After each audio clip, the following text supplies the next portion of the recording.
Արագ մի բան ասեմ, նախորդ տեսանյութի մեջ ես խոսում էի դաշնակցականների աճպարության եւ խեղաթյուրելու ունակությունների մասին։ Այժմ եւս մեկ դաշնակցական Արծվիկ Մինասյանը,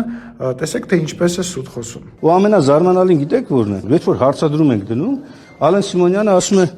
մեզ չի հետաքրքրում թե Վենետիկի հանձնաժողովը ինչ կասի։ Երբ է դա ասել։ Այսօր առավոտյան խորհրդի նիստում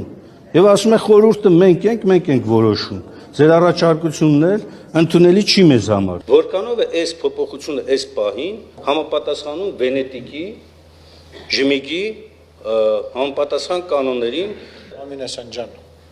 եկեք օրենքի բովանդակության մեջ չմտնենք, մենք հիմա քննարկում ենք նիստերի օրակարգ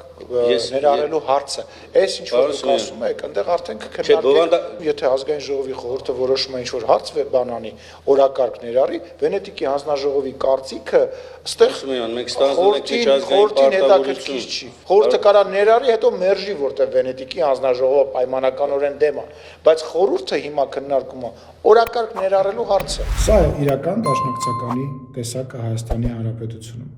Իսկ հետևությունները թողնում եմ ձեզ։